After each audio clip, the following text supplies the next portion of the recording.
இந்த big Boss season 9 வந்து கானா வினோத் அவர்களுடைய கைகளில் தான் இப்போ வரைக்கும் இருக்கு அப்படிங்கிறது ஓட்டிங் பார்க்கும்போதும் தெரியுது, சமூக வலைதளங்களை பார்க்கும்போதும் தெரியுது.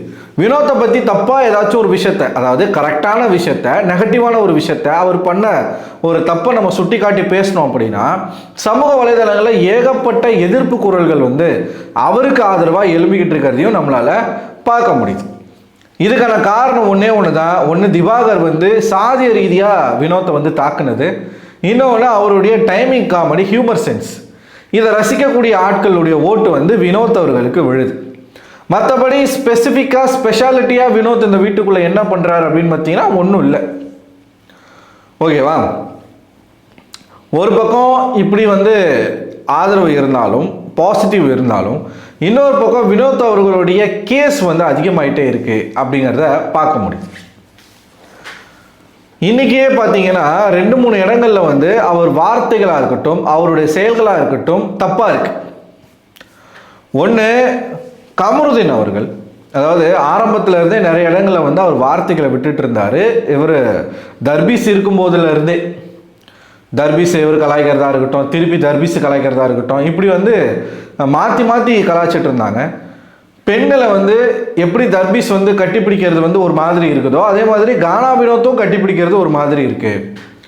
உதாரணத்துக்கு ரம்யாவை பின்னாடி தட்டினது, ரம்யாவை லிவிங் ஆக்டிவிட்டி ரூமில் ஒரு டாஸ்கில் கட்டி பிடிச்சது, அரோரா கூட ரொம்பவே க்ளோஸாக நடந்துக்கிறது, ஒரு மாதிரி அரோராவுடைய அக்கிலெல்லாம் இது பண்ணுறது, கிச்சிலிக்கா பண்ணுற அக்கிலில் கை வைக்கிறது, வயிற்றில் கிச்சிலிக்கா, அதாவது வயிறு வந்து டிரான்ஸ்பரண்ட்டாக அவங்க இருக்குது, ட்ரெஸ் போட்டிருக்காங்க, அங்கே வச்சு அங்கே கை வைக்கிறது, அரோராவையும் கண்ட இடத்துல கட்டி பிடிக்கிறது, கை வைக்கிறது, இந்த மாதிரியான விஷயங்கள் எல்லாமே அவர் பண்ணிகிட்டு இருக்காரு.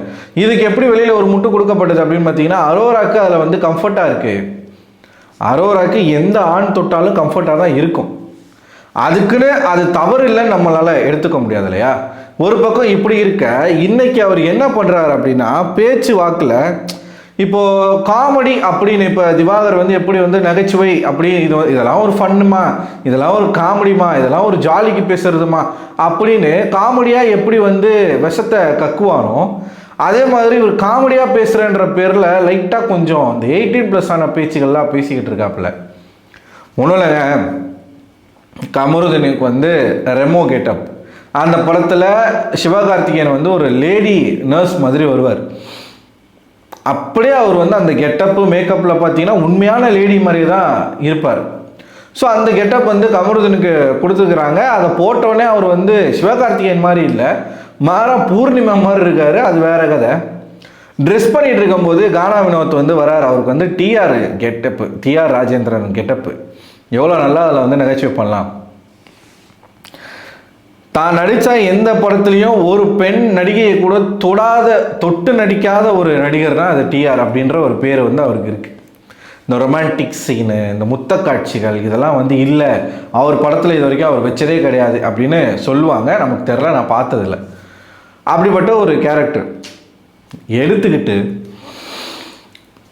வராப்பில் மனுஷன் வந்த உடனே கமருதீன் வந்து ட்ரெஸ் பண்ணிகிட்டு இருக்காப்புல, உனக்கு வந்து கொட்டாங்குச்சிலாம் வைக்க தேவையில்ல, நார்மலாகவே அப்படி தான் இருக்குன்றார். இது காமெடி, நகைச்சுவை, இதெல்லாம் ஒரு மேட்ரா அப்படின்னு சில பேர் பேசலாம். ஆனால் குறிப்பாக வந்து ஏதோ அவர் நோட் பண்ணியிருக்காரு பாருங்க, அவர் கண் எங்கே போகுது பாருங்க. இதே கானா வினோத் அவர்கள் தான் திவாகர் அவர்களை மரத்துக்கு சேலை கட்டினா கூட இவன் விடமாட்டான் அப்படின்னு சொன்னாப்புல. கரெக்டான விஷயம். திவாகர் அப்படித்தான். இப்போ கானா வினோத் எங்கே பார்த்துட்டு வந்திருக்கீங்க? எங்கே பார்த்து நீங்கள் அந்த கமெண்ட்டை கொடுத்தீங்க? கொட்டாங்குச்சிலாம் நீ வைக்க தேவையில்லை அப்படின்னு நீங்கள் வந்து சொல்கிறது வந்து நல்லா இருக்கா? இதுக்கு சப்போர்ட் பண்ணி ஒரு கும்பலே வரும். இப்போ நம்ம கமெண்ட் செக்ஷனில் போட்டு நம்மளை வந்து கண்ணாபின்னான்னு திட்டுவாங்க. அது கமருதீன் வந்து நீங்கள் வந்து பாடி ஷேமிங் பண்ணாதடா, கிளம்புடா அப்படின்னு வந்து சொல்கிறாப்புல. தப்பு இல்லையா அது? கொட்டாங்குச்சி வைக்கவே தேவையில்லை, இப்போ நேச்சுரலாகவே அப்படி தான் இருக்குது அப்படின்னா கரெக்டாக இருக்குன்றாப்புல. அதை நோட் பண்ணுறது தான் அவங்க வேலையா? யார் யாருக்கு எப்படி இருக்குது, கரெக்டாக இருக்கா இல்லையா, அளவாக இருக்கா, பெருசாக இருக்கா, சின்னதாக இருக்கா, அப்புறம் நல்லா வருது வாயில், இது எதுக்குங்க? நீங்கள் நல்லா தானேங்க பண்ணிகிட்ருக்கீங்க, உங்களுக்கு நல்லா தானேங்க மக்கள் வெளியில் ஆதரவு கொடுக்குறாங்க, அப்படியே போக வேண்டியதானே. நான் பல வாட்டி சொல்லிகிட்டே இருப்பேன் ஒரே ஒரு விஷயத்தை, இவங்களுடைய கேரக்டருக்கு என்றைக்குமே ஜஸ்டிஃபிகேஷன் கொடுக்க மாட்டாங்க. இப்போ டிஆராக இருக்கார் அப்படின்னா கொஞ்சமாச்சும் டிஆரை ஃபாலோ பண்ணணும். எம்ஆர் ராதா ரோலை வந்து விக்கல்ஸ் பண்ணுறாருன்னா கொஞ்சமாச்சும் எம்ஆர் ராதாவுடைய அந்த பண்புகளை எடுத்துக்கணும். சொக்காவா நாகேஷ் அவர்களாக சுபிக்ஷா பண்ணுறாங்கன்னா நாகேஷ் அவர்களுடைய பாடி லாங்குவேஜ்லேருந்து நாகேஷ் அவர்களுடைய அந்த பிஹேவியரை கொஞ்சமாச்சும் எடுத்துக்கணும், அவங்களுடைய டிசிப்ளினை கொஞ்சமாச்சும் எடுத்துக்கணும். இப்படி ஒவ்வொருத்தரும் இப்போ கமலஹாசன் ரோல் வந்து சபரி பண்ணுறாப்புல, சிவாஜி கணேசன் ரோல் வந்து ஆதிரை பண்ணுறாங்க. சிவாஜி கணேசனுடைய எந்த விதமான பாடி லாங்குவேஜுமே ஆதிரைக்கு வரல. கமலஹாசன் மாதிரி வந்து பேச ட்ரை பண்ணலாம், சபரியால் மிமிக்ரி பண்ண முடியும், பண்ணலை. யாருமே அந்த கேரக்டருக்கு என்ன பண்ணுமோ அதை பண்ண மாட்டுறாங்க. இதில் இவர் வேற போயிட்டு உனக்கு கொட்டாங்குச்சி வைக்க தேவையில்ல, கரெக்டாக இருக்குன்றாப்புல. இது ஒரு பக்கம் நடக்குதா, இன்னொரு பக்கம் வந்து வியானா அவர்களை வந்து அடிச்சிட்டு இருக்காரு பொழுது கையில். இவர் வந்து ஒரு ரஃப்பான ஒரு பாடி, நம்ம கண்டிப்பாக உழைக்கும் வர்க்கத்திலேருந்து வந்தவர், கண்டிப்பாக ஒரு ரஃப்பான பாடியாக தான் இருப்பார். வியானா அவர்களை அடிச்சுட்டு வந்து என்ன சொல்லியிருக்கிறாருன்னா, அதாவது கையில் என்னமோ பண்ணியிருக்கிறாரு, கையில் அடிபட்டிருக்கு. அதை வந்து அவங்க கேட்கும்போது அங்கே என் சுண்டு வரல் பட்டு உனக்கு அடிபட்டுச்சா போமா அப்படின்னு சொல்லிட்டு போயிருக்கிறாப்புல. ஸோ ஒருத்தவங்க கிட்ட இப்போது வினோத்தை வந்து ஒருத்தவங்க ஒரு குறை சொல்கிறாங்க அப்படின்னா அது ஏற்றுக்கிறதே கிடையாது. சேம் திவாகர் மாதிரி, ஓகே இந்த மாதிரி நான் பண்ணியிருக்கேனா, ஓகே நான் மாற்றிக்கிறேன், டிஃபெண்ட் தான் பண்ணுவாப்புல. முரட்டு முட்டு கொடுத்துப்பார், அவருக்கே முரட்டு முட்டு கொடுத்துப்பார். இது ஒரு பக்கம் அமருதன் ஒரு பக்கம் இந்த மாதிரி வந்து பாடி ஷேமிங் பண்ணாரா, இந்த பக்கம் வியானா கிட்ட வந்து அந்த மாதிரி பண்ணாரா. இவங்க ஒரு மிகப்பெரிய டஃப்பான ஒரு டாஸ்க் ஒன்று வச்சாங்க இல்லையா, கண்ணை கட்டிக்கிட்டு எந்த காய்கறி எது அப்படிங்கிறத கரெக்டாக கண்டுபிடிக்கணும்னு சொல்லிட்டு அந்த ஒரு பயங்கரமான டாஸ்கில் ஒரு சம்பவம் நடக்குது. என்ன அப்படின்னா, எதிரணியிலேருந்து திவ்யா கானா வினோத் டீம் வந்து கானா வினோத் போகிறாங்க அந்த காய்கறிகளை கண்டுபிடிக்கிறதுக்கு. அப்போது பிக் பாஸ் வந்து டேபிள் இப்படி இருக்குன்னா டேபிளுக்கு பின்னாடி நிற்க சொல்லிட்டார். ஆனால் வினோத் வந்து ஒரு மூலையில் நின்றுட்டு இருக்காப்புல. அப்போ வந்து விக்கல்ஸ் வந்து நிற்க வைக்கிறதுக்கு இழுத்துட்டு வராப்புல. இழுத்துட்டு வரும்போது என்ன ஆயிருக்கு அப்படின்னு பார்த்தீங்கன்னா, திவ்யா அந்த சைடு நிற்கிறாங்க. ஆக்சுவலாக இப்போ வந்து பல பேர் திவ்யாவை போட்டு அடிச்சுக்கிட்டு இருக்காங்க. திவ்யா எட்டி ஒதிச்சிட்டாங்க. திவ்யாவுக்கு வந்து இதான் டெக்கோரமா, இதான் மேனஸா, ஒரு ஆணை வந்து எட்டி ஒதிப்பியா, அவ்வளோ உனக்கு என்ன எலைட் மைண்ட் செட்டு. இப்போ கானா வினோத்துன்னும் போது மட்டும் எல்லா ஆப்போசிட்டில் இருக்கிறவனெல்லாம் வந்து இந்த எலைட்டு.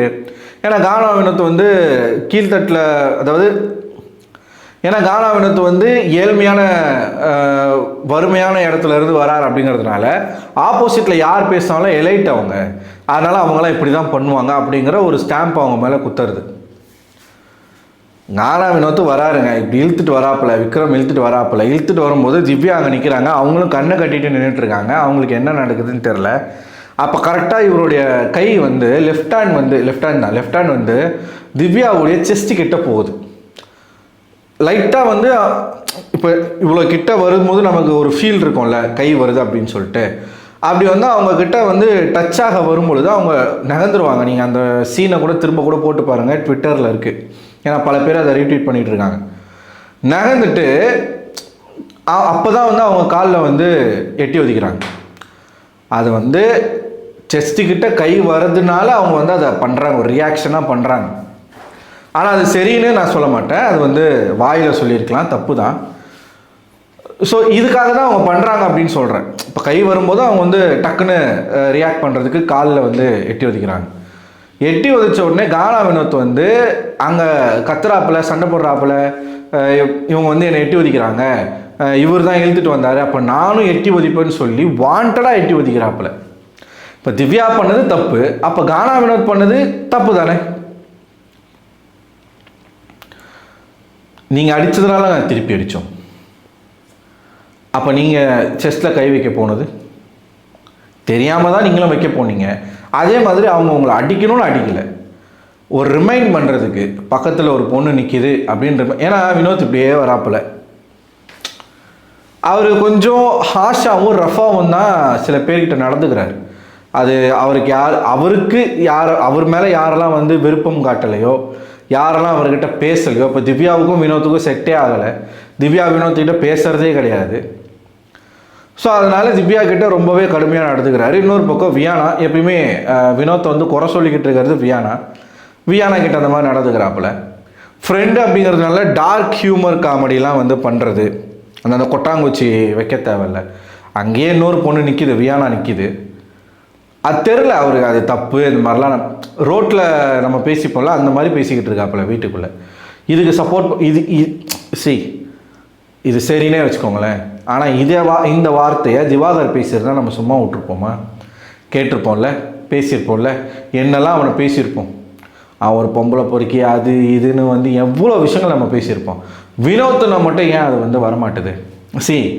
ஓகே, அவர் வந்து ரொம்ப ஏழ்மையான பேக்ரவுண்ட்லேருந்து வந்திருக்காரு, கஷ்டப்பட்டு வந்திருக்காரு, ஹியூமர் சென்ஸ் ஜாஸ்தியாகவே இருக்குது, நல்லா கேம் விளையாடுறாரு, நல்லா பாட்டு பாடுறாரு, இருக்கட்டுமே. அதுக்குன்னு அவங்க செய்யக்கூடிய தவறுகளை வந்து அதன் பின்னாடி கேடயமாக மறைக்கிறது வந்து எப்படி சரியாகும்? அமிர்தங்கிட்ட அவர் பேசுறது தப்பு தானே. சரி, திவ்யா வந்து எட்டி உதிச்சிட்டாங்க, நீங்கள் அவ்வளோ நல்லவராக இருந்தால் நீங்கள் சண்டை போட்டிருக்கலாம், திருப்பி நீங்கள் எட்டி உதிக்கணும்னு அவசியம் இல்லை. அப்போ நீங்களும் சராசரி மனுஷன் தானே, வேற ஒன்றும் உங்களுக்கும் மற்றவங்களுக்கும் வித்தியாசம் இல்லையே. திவாகர் கூட வந்து திரும்ப கை வச்சிருப்பாரா தெரில, ஆனால் நீங்கள் வைக்கிறீங்க. காரணம் அவங்க பண்ணது, அவங்க ஏங்க எட்டி உதிச்சிங்கன்னு கேட்டுக்கலாம், எதுக்காக அந்த மாதிரி பண்ணீங்கன்னு கேட்டுக்கலாம். கேட்டிருந்தா மேபி அவங்க சொல்லியிருக்கலாம், திவ்யா சொல்லியிருக்கலாம், இந்த மாதிரி கிட்ட வந்தீங்க அதனால் நான் பண்ணேன்னு சொல்லியிருக்கலாம். அதை கேட்கவே இல்லை, டக்குன்னு முதஸ்டாப்பில். ஸோ இது வந்து தப்பு, இது வந்து கண்டிக்கக்கூடிய ஒரு விஷயமா நான் பார்க்குறேன். மற்றபடி வினோத்தை ஜெயிக்கக்கூடாது, அப்படி இப்படி இவங்க வந்து ஒரு கேஸ்டிஸ்ஸு அப்படின்னு நீங்கள், ஏன்னா வினோத்தை யாராச்சும் எதுனா சொன்னால் அவங்க மேலே இந்த மாதிரியான முத்திரை தான் குத்தப்படுது. வினோத்தை பேசினாலே அவங்க கேஸ்டிஸ்ட்டு, வினோத்தை எதனா சொன்னாலே அவங்க எலைட் பர்சனு. பேசிட்டு போங்க, பிரச்சனை இல்லை. ஸோ நீங்கள் என்ன நினைக்கிறீங்க? உங்களோட கருத்துக்களை மறக்காமல் கமெண்ட் பாக்ஸில் கமெண்ட் பண்ணுங்கள். அடுத்த ஒரு வீடியோவில் உங்களை சந்திக்கிறேன். அதுவரை உங்களிடம் விடை பெறுவது நான் அரவிந்தன்.